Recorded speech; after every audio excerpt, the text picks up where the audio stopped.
Pues iniciamos con la sesión cuarta y última sesión presencial del taller de lenguaje del éxito. Les recuerdo que después de esta sesión, ya finalizado el taller, haremos una sesión especial en vivo para preguntas y respuestas, así como dudas y comentarios acerca de todo el taller en general. Esa sesión será posterior a esta y ahí podrán externar todas las dudas que tengan y todos los comentarios que tengan de todo el taller en general. Hoy vamos a hablar exclusivamente del contenido de esta sesión, la cuarta. Y está titulada Construyendo el nuevo patrón del hablar.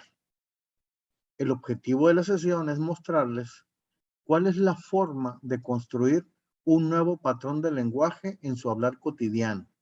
Y para los que no están familiarizados, les recuerdo que un patrón se forma a partir de una estructura. Una estructura le da forma a un patrón en el sentido de hacerlo repetitivo. Eso es importante porque muchas personas creen que un patrón es solamente algo que se repite, pero en realidad, algo que se repite pues puede ser una coincidencia. Lo que diferencia una coincidencia de algo que se repite de un patrón que se repite es que el patrón está soportado por una estructura, lo cual garantiza que no importa lo que pase, más o menos se va a repetir de la misma forma. Por lo tanto, lo importante de esta sesión de hoy es que vamos a ver cuál es la estructura que le da forma a ese patrón de lenguaje que me permite garantizar el éxito en aquellas cosas que yo emprendo o que me propongo. Dicho esto, pues me voy a ir primero a recordarles que en el transcurso del taller hemos visto que en realidad, según el modelo del señor David McClellan, hay diferentes tipos de metas. Hay metas que tienen que ver con la mejora y que están motivados por una necesidad de las personas él llamó de logro. Cuando una persona quiere lograr algo, establece ciertas metas, que es lo que normalmente relacionamos con el éxito, con lograr cosas, y eso le vamos a llamar, le vamos a poner un nombre, el nivel de mejora. También este señor McClellan nos dijo que hay metas del tipo de inclusión. Esto es, que hay personas que tienen necesidad de sentirse que forman parte de un grupo o que desean formar parte de un grupo y que ese motivador que él llamó necesidad de afiliación los lleva a plantearse metas de inclusión, de formación de grupos. Y este mismo hombre McClellan nos dijo que aquellas personas que tienen una necesidad de poder se motivan por generar metas de control. Esto es, de asegurarse que pueden, vamos a decir algo, cambiar o dar límites al comportamiento de los demás, sean personas o sean cosas externas a él. Quienes tienen esa necesidad de poder se motivan por establecer sistemas de control que les permitan lograr ciertas cosas dentro de ese ámbito de control. Y nosotros desde lo sistémico agregamos un nuevo layer, un nuevo nivel, que es el nivel de seguridad. Cuando las personas que sienten miedo, que tienen la necesidad de evitar eso a lo que le temen, establecen ciertas metas que tienen que ver con la seguridad, con protegerse de eso que sienten que es una amenaza, un peligro o un riesgo. Visto esto, una particularidad de lo sistémico es que sabemos que lo lineal no existe, todo está relacionado. Por lo tanto, digamos, me voy a rezar, estos cuatro tipos de motivadores, nivel, necesidad de logro, necesidad de afiliación, necesidad de poder o necesidad de evitar el miedo, que dan origen a estos cuatro tipos de metas, en realidad no son cuatro cosas diferentes, sino que están relacionados entre sí, puesto que existen dentro de mí. Todos tenemos más o menos necesidad de lograr cosas. Esto es, queremos mejorar. Todos más o menos tenemos necesidad de sentirnos parte de un grupo. Esto es, queremos ser incluidos o incluir personas en esos grupos. Todos tenemos necesidad o deseamos tener control sobre ciertas cosas. Por lo tanto, establecemos metas de control y todos le tenemos miedo a algo. Por lo tanto, establecemos ciertas metas acerca de protección contra riesgos, amenazas o peligros reales. Ya dicho de esta manera, entonces puedo concluir que en realidad cuando hablamos de éxito, cuando hablamos de un patrón en el lenguaje de éxito, no estamos hablando de un tipo de metas, sino en realidad estamos hablando de un conjunto de metas. No se trata de que aprendamos a hablar de cierta manera para establecer metas de logro, que es lo que normalmente la gente busca o quiere o cree que es lo que desea. Cree que desea lograr cosas y establece metas en ese sentido. Quiero ser mejor vendedor, quiero tener más utilidades en la empresa, quiero ganar más dinero en mi trabajo, quiero meter más goles si juego fútbol, quiero meter más hits o carreras o home runs si juego béisbol, quiero producir más si soy un artista.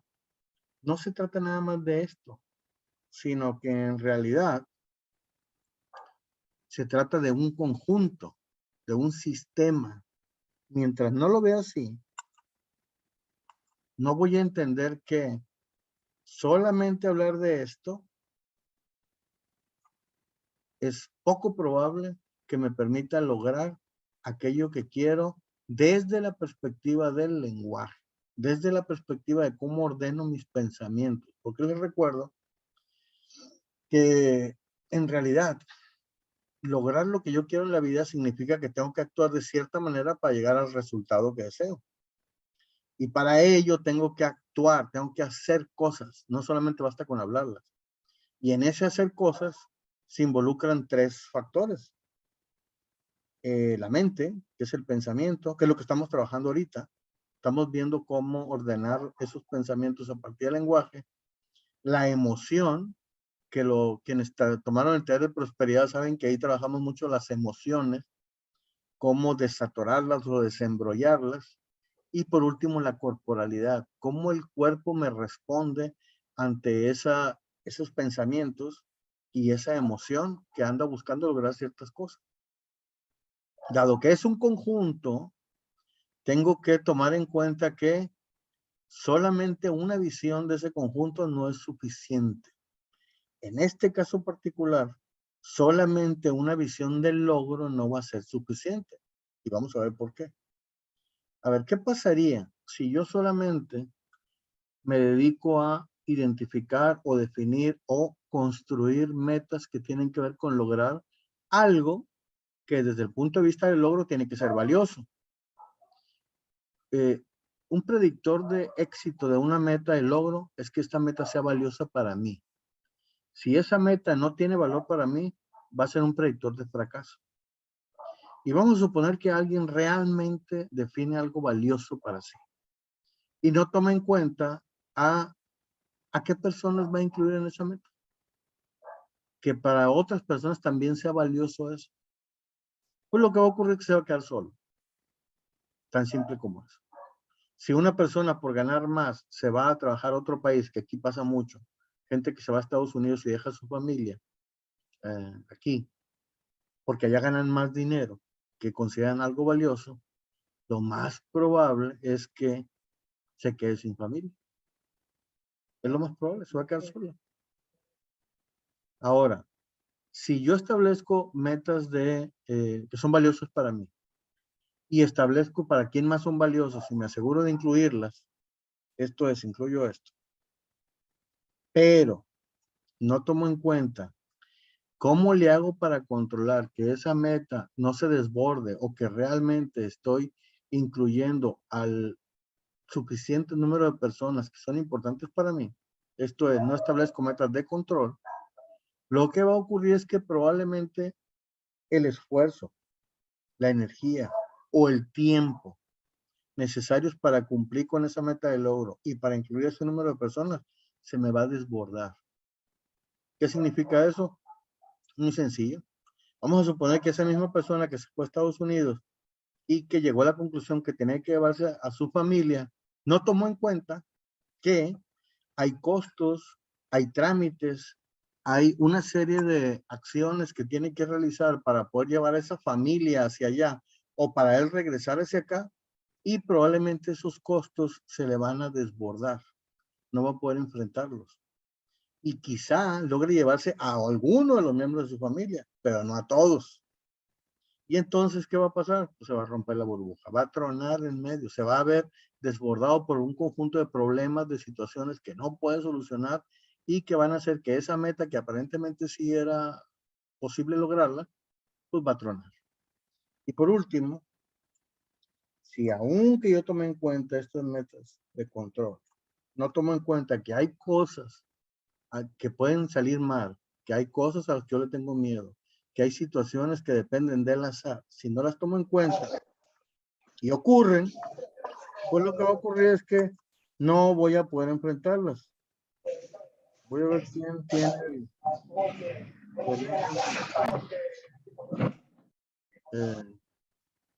Listo. Lo que va a ocurrir es que pues, se puede presentar alguna de esas situaciones y no voy a poder enfrentar. Entonces, ¿qué tiene que pasar? Que cuando en realidad, cuando yo puedo construir una estructura de metas, un conjunto de metas que están relacionadas entre sí en estos 4 niveles, en ese momento puedo hablar de que realmente estoy definiendo una meta que es muy probable y muy factible que la pueda lograr. Esto es, puedo hacer una meta que tenga una muy alta probabilidad de concretarse, de realizarse.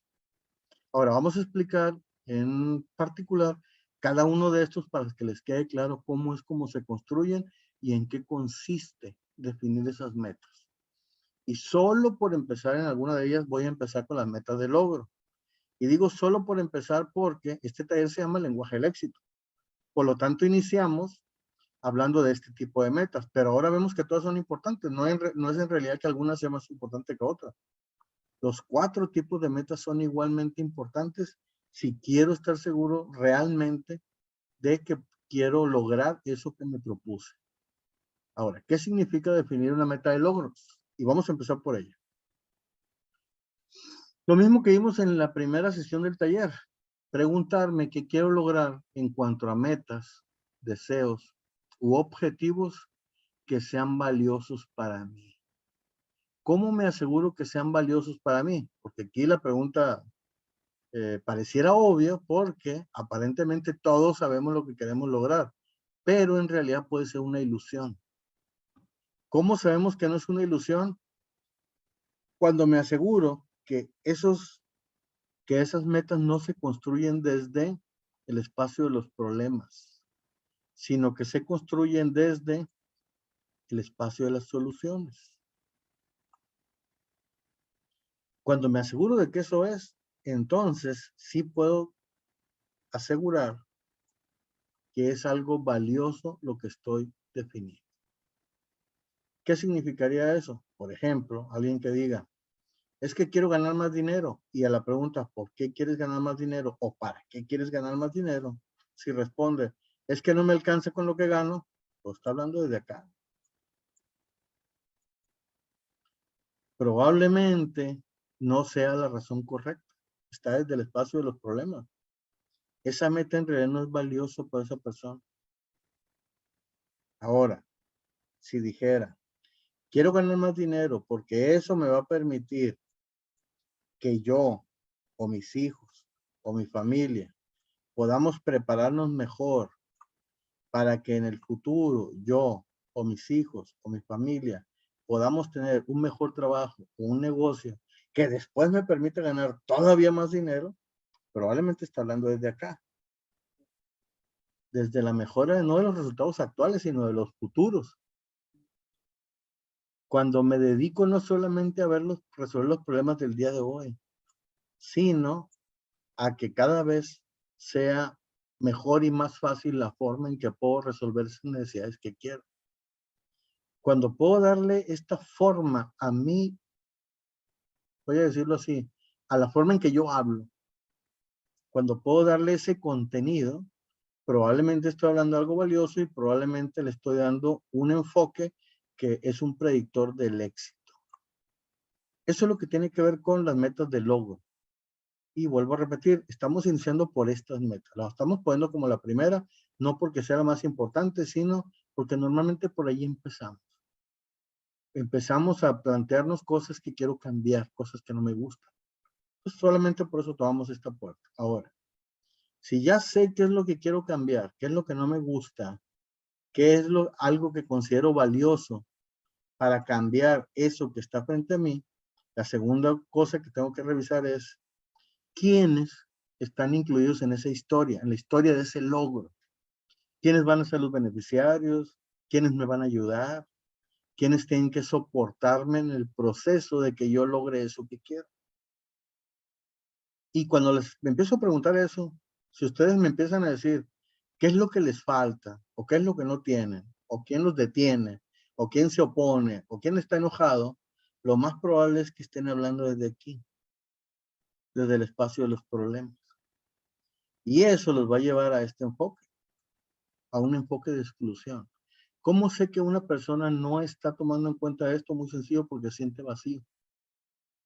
En realidad el éxito es pleno cuando están en él todas aquellas personas que me importan. Si yo, a pesar de que logré algo que creo valioso, no me siento pleno, pleno sentirse lleno, sentir que no me falta nada. Muchas personas logran cosas valiosas para ellos o creen que son valiosas. Y vamos a suponer que se los logra.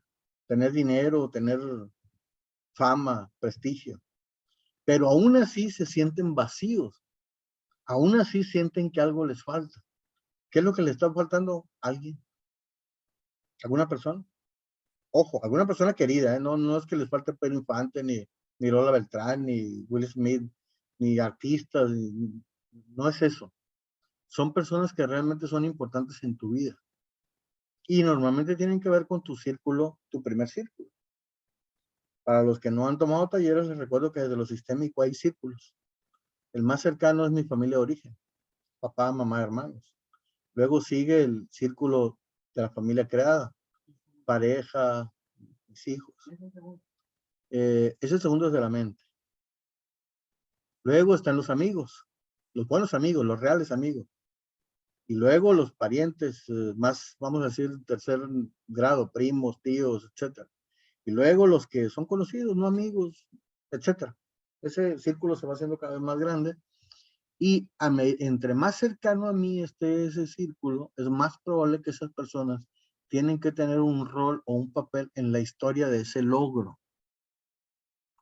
Si alguien de los círculos cercanos no está incluido en esa historia del logro, si no formó parte de alguna manera del resultado, voy a sentir mayor o menor grado de vacío. Y ustedes van a decir, pero ¿cómo vamos a suponer que los hermanos, cómo los hermanos, mis hermanos que ya tienen su familia, que están en otro lado, cómo van a ser incluidos en el logro de mis objetivos de éxito? Voy a poner un ejemplo. Si tú dices, ¿sabes qué? Quiero ganar un bono de fin de año que me genere tanta lana, puedes decir, con ese bono voy a ir a visitar a uno de mis hermanos que hace mucho que no veo. O si logro que mi empresa crezca y tenga muy grande, sea muy grande y tenga un nivel de utilidades, vamos a decir, realmente sustantivo, que genere mucho dinero, bueno, pues una vez al año voy a hacer una fiesta familiar y voy a invitar a toda mi familia para que vaya a disfrutar del logro de las utilidades de ese año de esa empresa. Y solo con eso ya los estoy incluyendo en la historia de ese logro. Y solo con eso, esa persona ya no se va a sentir vacía, ahora se va a sentir plena. ¿Por qué? Porque está hablando desde el espacio de las soluciones, no desde el espacio de los problemas.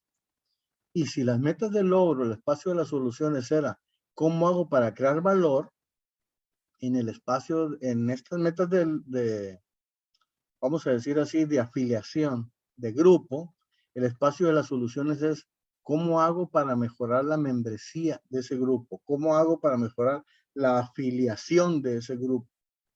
¿Qué significa membresía o afiliación? La identidad, la pertenencia. ¿Cómo hago para que quienes forman mi grupo sientan cada vez más pertenencia, sientan cada vez más identidad con ese grupo, sientan cada vez que son, no solo que pertenecen, sino que realmente están afiliados, son parte de ese grupo? Y eso evita lo que normalmente vemos en las películas, sobre todo en las películas viejas, del rico solo que está triste porque no tiene a la gente que quiere su lana. Y que termina dándole toda su lana a María del Mar, que solo pasó un día y lo trató bien. o era Marimar, o era, bueno, Thalía normalmente hacía esos papeles en las novelas. Cuando logro incluir realmente a aquellos que son muy importantes para mí en la historia de la meta de logro, lo siguiente que tengo que revisar es cómo en el logro de esa meta, en el proceso de lograrla, se van a utilizar mis recursos y mis capacidades. Para los que no sepan, les voy a aclarar así rapidito qué son recursos y qué son capacidades. Capacidades normalmente están dentro de mí. Mis capacidades son las cosas que yo puedo hacer y que pueden ser conocimientos, habilidades y actitudes. Y recursos son cosas que están fuera de mí. Todo lo que está fuera de mí que yo puedo utilizar, tanto los recursos como las capacidades las puedo utilizar para lograr algo. La diferencia, vuelvo a repetir, las capacidades están dentro y los recursos están fuera de mí. Ahora, dicho esto, ¿por qué es importante preguntarme cómo se van a utilizar? Para que no se salgan de control, para asegurar que en todo momento ese proceso yo lo voy a dominar, que no se me escape de las manos.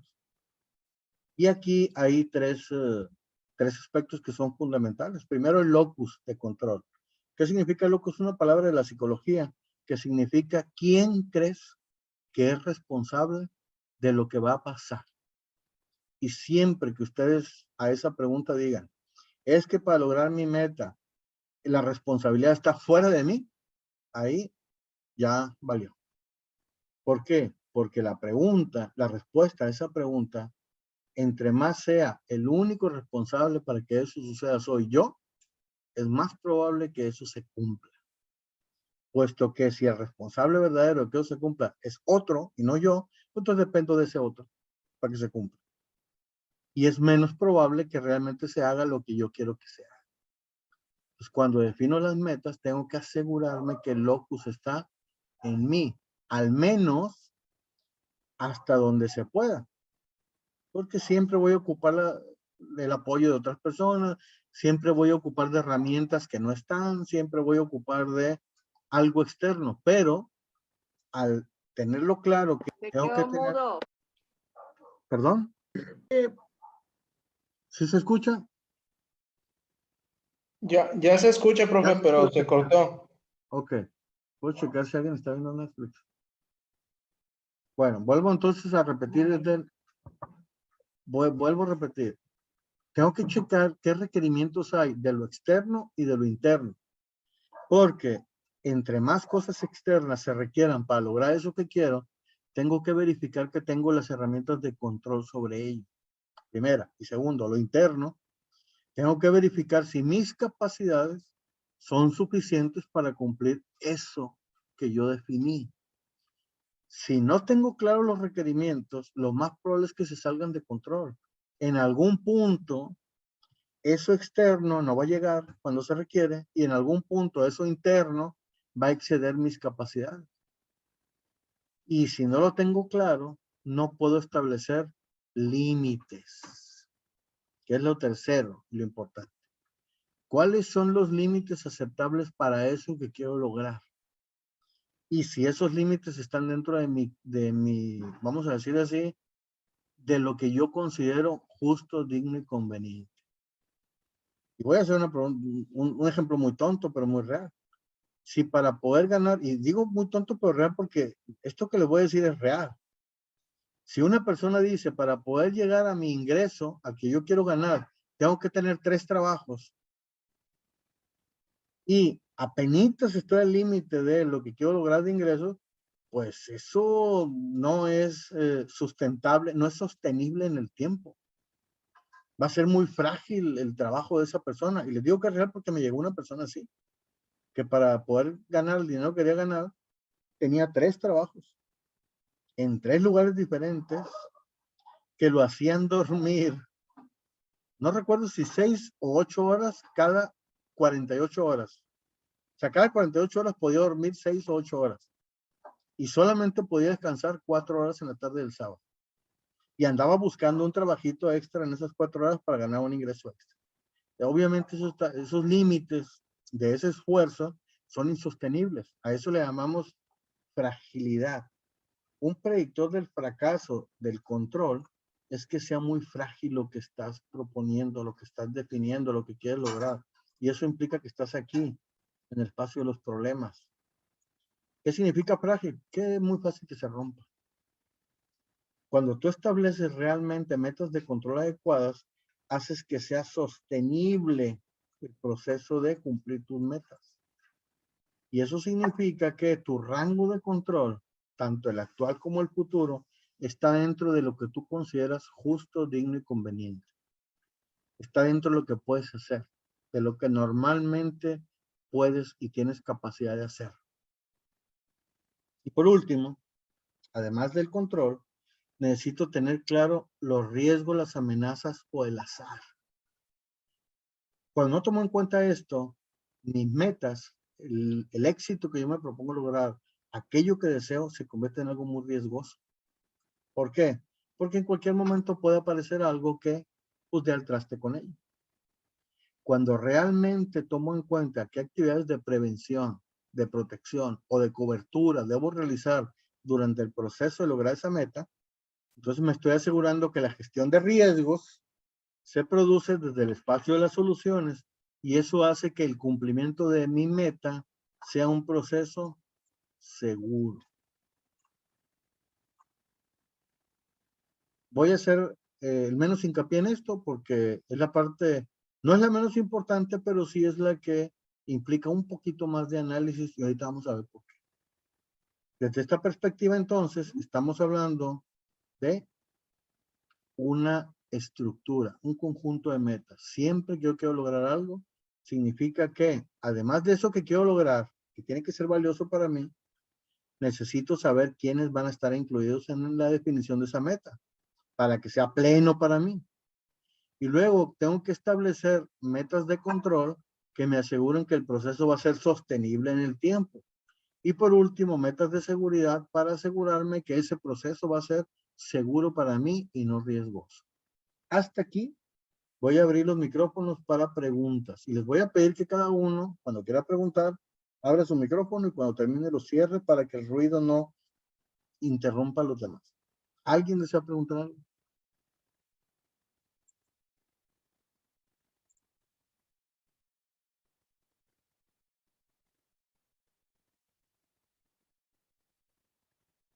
Voy a dejar de compartir. Adelante, Petri, parece. Bueno, ya, listo. La escuchamos. Es que no he podido abrir. Sí, bueno, lo que pasa es que ya me quedó una idea más clara con respecto a que todos los motivadores tienen que jugar un papel tan importante uno como el otro para lograr el éxito. Que no puedo excluir ningún tipo de, ninguno de los logros que mencionan ahí. Algo puede pasar. Sí, sí, sí.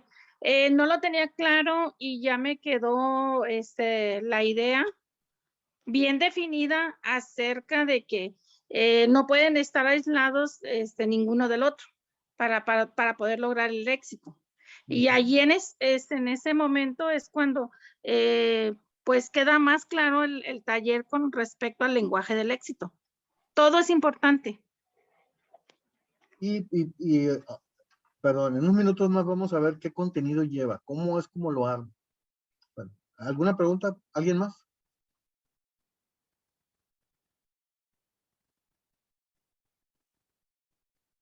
Al fin y al cabo quedó todo bien claro. Yo sí tengo una pregunta. Adelante, Karen. Yo también ahorita. Ok, Francisco, gracias. Bueno, como mencionaban hace un momento, de que pues tenemos que incluir todo porque si excluimos alguno, algo podría pasar. Algo puede pasar. Pero con respecto al enfoque de tu meta, o sea, yo sé que ahorita mencionaron, es un conjunto de metas, pero tienes una meta en particular y aunque todo se vaya a incluir al final, te enfocas en algo específico, ¿no? O sea, me refiero, Algo es... tal vez mi meta es de logro, pero se incluye todo lo demás. ¿Así es? Correcto, así es, exactamente así, Karen. Es que no me quedaba claro eso de si ya no nos vamos a enfocar en algo o siempre hay un enfoque, pero se incluye los demás. Creo que entonces ya me quedó claro. Voy a repetir el ejemplo acá. Sí. Voy a suponer, yo soy vendedor y mi meta es ganarme el premio al mejor vendedor del año. Entonces eso implica que me van a dar una cantidad, 100,000 pesos. Les pregunto, ¿quiénes tendrían que estar incluidos en esa historia de ese logro? Porque probablemente ser el mejor vendedor implica para mí invertir tiempo de mi familia. Y voy a hablar del círculo más cercano, en mi familia actual, pareja, hijos. Por lo tanto, están involucrados en la historia. ¿Cómo puedo poner una meta de inclusión de grupo que complemente a esa meta de ser el mejor vendedor? Y voy a inventar. Me voy a poner la meta de cuando gane ese premio de 100,000 pesos, vamos a ir a Disneylandia, toda la familia. Y qué padre. Y entonces ya incluí a esa familia. Ahora, ¿qué metas de control tengo que incluir? Pues voy a invertir tiempo, va a ser el principal recurso. Por lo tanto, hay que ponerle un límite a ese tiempo. Y voy a decir, bueno, voy a hacer todo lo posible mientras, siempre y cuando, me queden disponibles al menos la tarde de los domingos. Porque la tarde de los domingos lo voy a pasar con la familia. Ok. Ahora, metas de seguridad. Como voy a andar en friega y voy a suponer que la persona sufre de hipertensión, pues tiene que estarse poniendo también la meta o establecer la restricción de que va a estarse checando la presión para asegurarse que en ningún momento pase de cierto nivel que pueda considerarse riesgoso para su salud. Y ya tienes ahí el conjunto de 4 metas. No, pues ya mucho más claro así.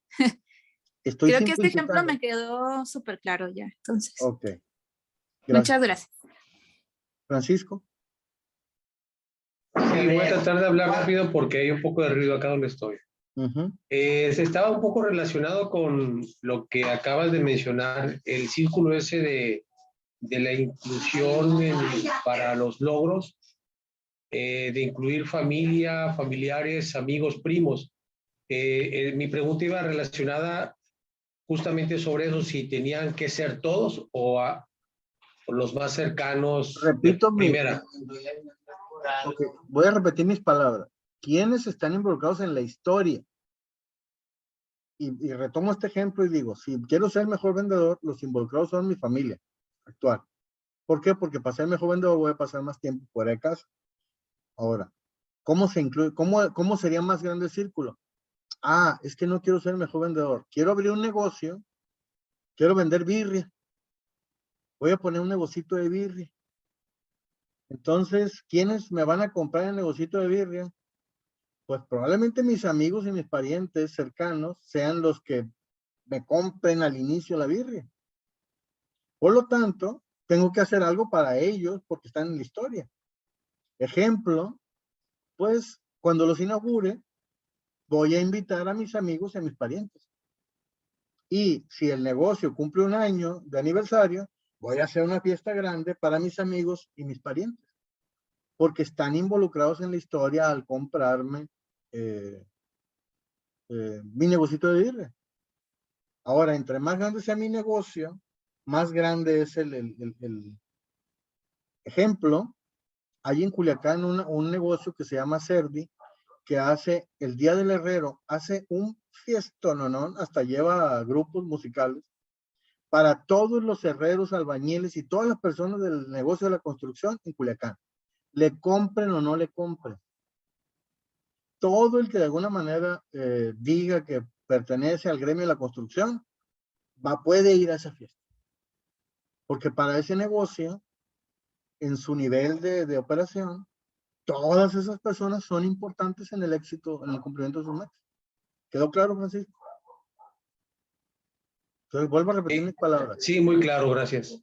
¿Quiénes están en la historia de mi logro? ¿Quiénes están involucrados? Y pueden ser poquitos, pueden ser más o pueden ser muchos. ¿Alguien más ya para continuar, cerrar las preguntas? Y si no hay más, vamos a continuar. Voy a compartir de nuevo la presentación.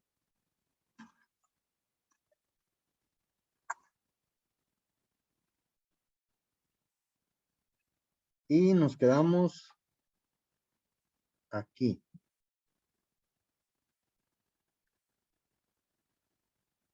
Y este va a ser un ejercicio que espero que hagan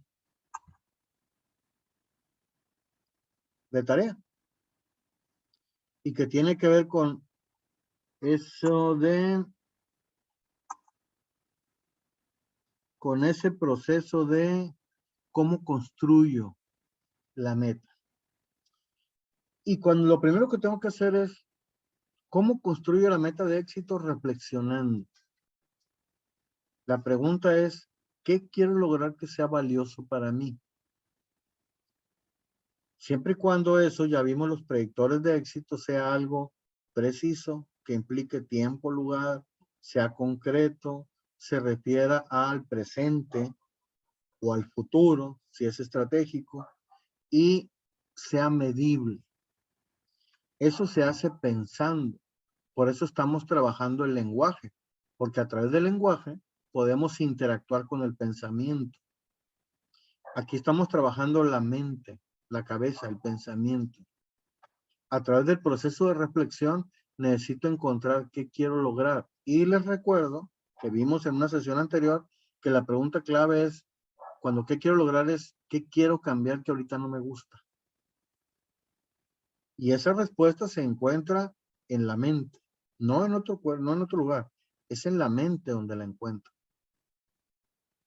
Enseguida me puedo preguntar, perdón, ahí está, el ejemplo que utilicé no va a encajar con este guión, pero al final el orden de las preguntas es irrelevante, porque en el ejemplo que utilicé, el segundo era ¿quiénes están incluidos? Entonces me voy a brincar al segundo. Cuando me pregunto quiénes están incluidos, ya no es la mente la que me tiene que responder, sino es la emoción. ¿Con quiénes me genera emoción al relacionarlos con esta historia que quiero lograr? Y esa emoción no tiene que ser positiva, ¿eh? Sea positiva o sea negativa, quien sea que me genere una emoción en relación con eso que quiero lograr, significa que tiene que estar incluido. Y voy a poner un ejemplo. Una emoción positiva es, me encantaría que cuando yo gane el premio al mejor vendedor, esté mi familia ahí conmigo y vayamos a Disneylandia. Pero también puede ser que yo diga, me siento mal porque mi mamá o mi papá o alguien más siempre quiso ir a Disneylandia y nunca pudo y pues no va a ir. Y ahí me siento mal. Entonces, cuando me siento mal ahí, ¿qué significaría? Que tengo que invitar a esa persona. O que tengo que encontrar una manera de incluir en la historia, porque no necesariamente tiene que ir. Le puedo traer un regalo de allá. Y recordarle que fue el regalo que tiene que ver con el premio que gané. Y solo ese pequeño ritual de decir, mira, fui y me acordé de ti, te traje este regalo porque gané el premio, eso ya hace que yo me sienta bien. Aquí la pregunta es, ni siquiera quiero que el otro se sienta bien, no sé si está claro eso. Aquí el que se tiene que sentir bien soy yo. El que se tiene que sentir pleno soy yo. El que se tiene que sentir que no está faltándole a nadie al cumplir esa meta soy yo. Y eso no quiere decir que uno sea egoísta, quiere decir que estoy manteniendo todo dentro de los límites de control. Porque probablemente si en vez de ganar 100,000 pesos, ganara 1,000,000, entonces no nomás llevaría a mi familia a Disneylandia. Perdón, no a mi familia de esposo y pareja e hijos, sino a lo mejor ya con 1,000,000, pues llevo a papá, mamá, tíos y a la familia. Hago ya un tour familiar. Y si en vez de ganar 1,000,000, ganara 100 millones, como, pues voy a poner un ejemplo. Un empresario muy exitoso aquí de Sinaloa, cuando se casó su hija, pues fletó dos aviones para llevar gente de aquí de Sinaloa, particularmente de Culiacán, al lugar donde se celebró la boda de la hija. Todo iba incluido. Lo del avión, el hotel, absolutamente todo iba incluido. porque esa persona pues gana tanto dinero que puede fletar 2 aviones y puede llevarse a un grupo de 200 personas a un hotel y hacer la fiesta con la gente que él quería que estuviera ahí. ¿Sí está claro eso? Y eso es la emoción. ¿Cómo hago para que lo que me emociona esté ahí? Luego, en el ejemplo que utilizamos, tengo que visualizar, y ahí ya no es la mente ni es la emoción, es la imaginación. Tengo que imaginarme el proceso mediante el cual yo llevo a cabo esa meta e identifico qué va a pasar con los recursos y capacidades que voy a invertir. La imaginación es como ver toda una película en el futuro. Y ahí me puedo dar cuenta qué cosas están involucradas que puede haberse olvidado al pensamiento, ¿eh? Porque acuérdense que las historias, cuando hablamos en el paso 1 del pensamiento, las historias tienen puntos ciegos. Y puede ser que el punto ciego me haga no ver cosas que, pues, una realidad. Ejemplo, esa persona de las que le hablé, que tiene 3 trabajos y que duerme 6 horas, y no estoy mintiendo, tal cual era su rutina. Digo era porque no creo que ahorita sea. Para bien o para mal eso ya cambió. O ya encontró otra manera de trabajar, o ya le tronó el corazón. Porque ¿qué va a pasar si una persona duerme 6 horas cada 48 horas? Cada 2 días. Pues le va a tronar el corazón. Tan simple como eso. Y si él usara su imaginación para lanzar eso hacia adelante y verse a sí mismo en el futuro durmiendo 6 horas cada 48 horas, pues podría ver que los límites que se está poniendo pues van a tronar. Es algo que no le va a funcionar con el tiempo. Y eso implica no solamente yo, los recursos que necesito.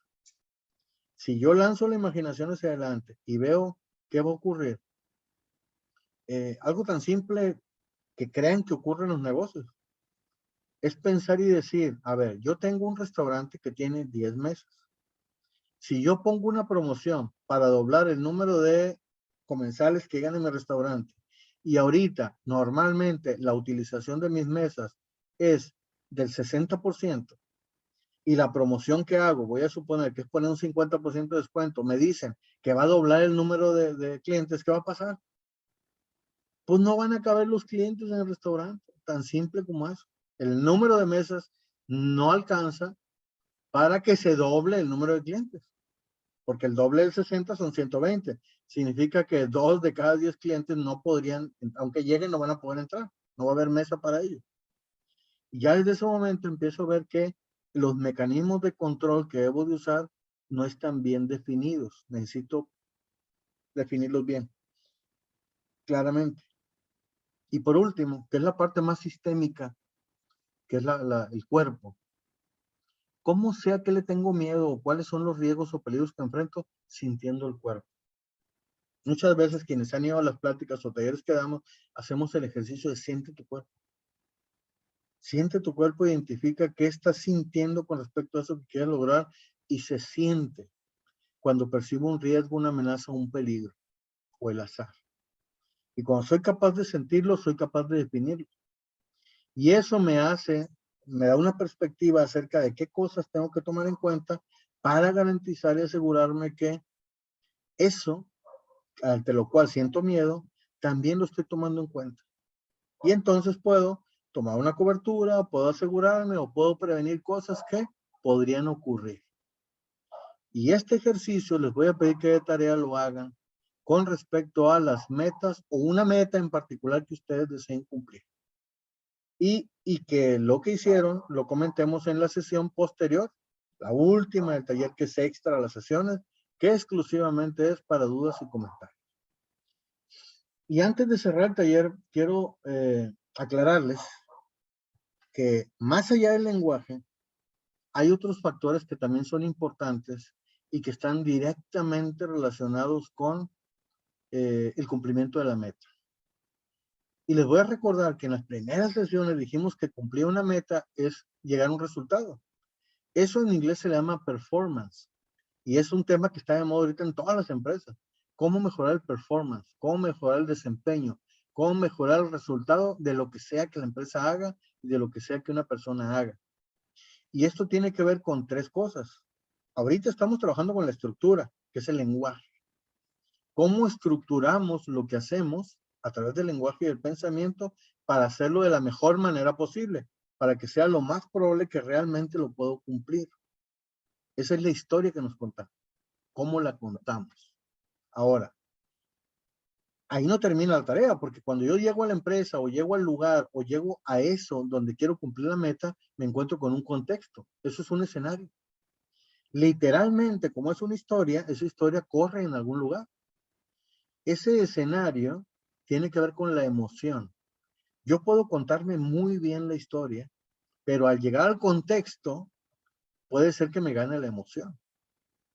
Y esa parte también la tienen que trabajar. Quienes ya trabajan prosperidad y abundancia, saben que tengo que tener mucho cuidado con el contexto, porque resulta que si mi meta tiene que ver con venderle a los clientes, y los clientes cuando me acerca a ellos me recuerdan a una historia de mi infancia que todavía sigue embrollada y que todavía me hace sentir mal, pues se puede despertar esa emoción.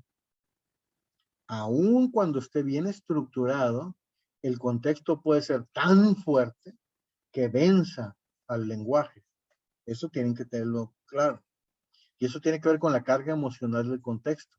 ¿Qué tanta carga emocional tiene la historia? Normalmente, para la mayoría de las personas, con estructurar bien el lenguaje es suficiente para vencer el contexto. Si ocurre que aún así bien estructurado el contexto me vence, significa que la historia tiene una carga emocional demasiado pesada. Ya implica terapia, porque ya la carga emocional de esa historia es muy fuerte y solo el ejercicio estructural no fue suficiente. Probablemente ya la persona está enferma cuando ocurre eso. O sea, ya la carga emocional es tanta que ya enferma. Y el tercero es el contenido. O sea, aunque domines la estructura, domines el contexto, una realidad es que te tienes que preparar. O sea, el contenido es el guión que una persona ha aprendido y ya domina en su vida. Y no tiene que ver con la educación o con que si estudiaste o no estudiaste. Tiene que ver con que en el contexto donde estás, tienes que saber al menos el lenguaje. Y voy a poner un ejemplo real, tonto. Ser policía municipal o tránsito probablemente no requiera mucha educación. Tan es así que la mayoría, al menos antes de los policías municipales, pues no estudiaban.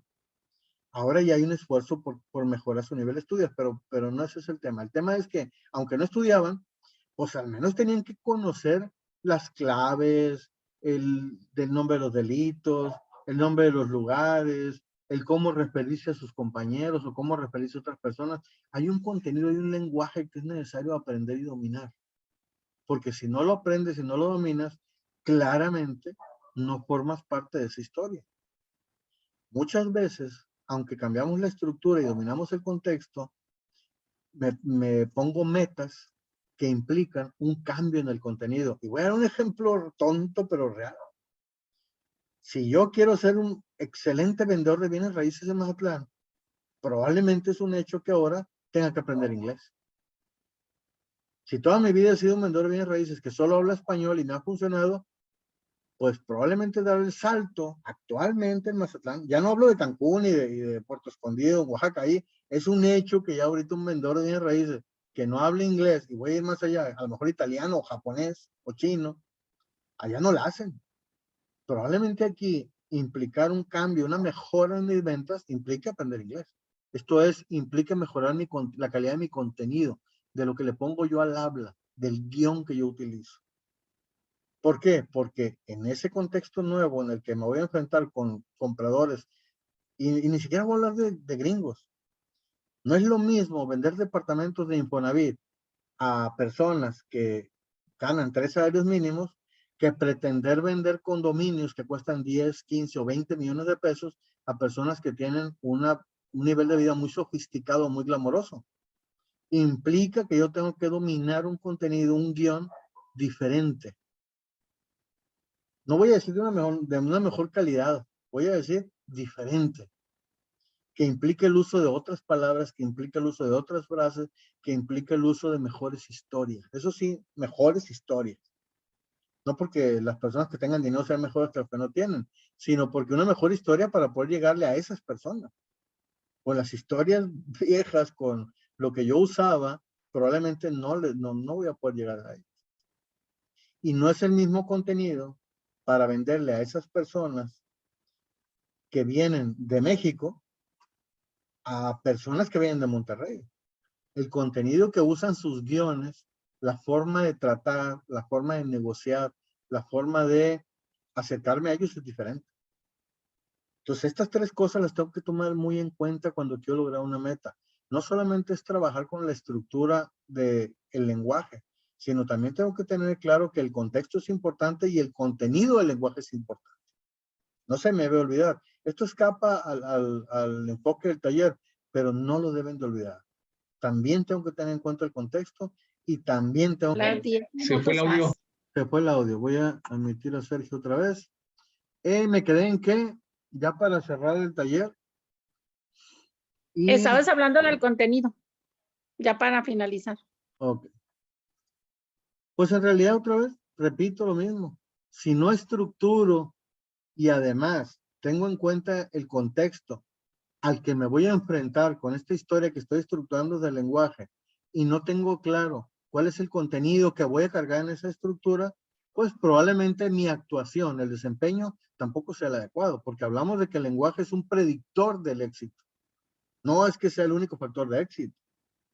Si no lo tengo, pues ya probablemente ya fracasé, pero tenerlo tampoco me garantiza todo el éxito. Tengo que tomar en cuenta el contexto al que me voy a enfrentar, que es el escenario, y el contenido que le estoy cargando a esa estructura. Ahora, si tengo la estructura y me falta el contenido, ¿qué tengo que hacer? Estudiar y desarrollar. Por último, ya para cerrar el taller, los últimos minutos, pues voy a hacer un corolario. Y es que nos quede a todos claros que la palabra, la forma en que hablamos, en realidad ordena o desordena el pensamiento. Y aquí me voy a remitir a la primera sesión del taller. Yo les dije, ¿quieres cambiar los resultados que obtienes en la vida? Pues actúa diferente. Pero para actuar diferente, tengo que pensar diferente, para tomar decisiones diferentes. Y ese pensar diferente significa que tengo que ordenar lo que pienso. Y el pensamiento se ordena a través de la palabra y se desordena a través de la palabra. Si yo hablo sin pensar, si yo hablo de manera desordenada, eso es un reflejo de que estoy pensando de manera desordenada. Voy a tomar malas decisiones y mi actuación no va a tener el resultado que yo estoy buscando. Si yo hablo de manera ordenada y estructurada, pues voy a tener un pensamiento ordenado. Y eso va a hacer que mi resultado sea mejor. Y con esto cierro la presentación. Damos 2 o 3 minutos para que alguien quiera opinar antes de terminar, dar por terminada la sesión. Entonces voy a dejar de compartir y los escucho ya para cerrar. ¿Alguien quiere comentar algo? Sí, con respecto a lo último que estabas mencionando, el contenido viene siendo como cuando incluye un vocabulario técnico.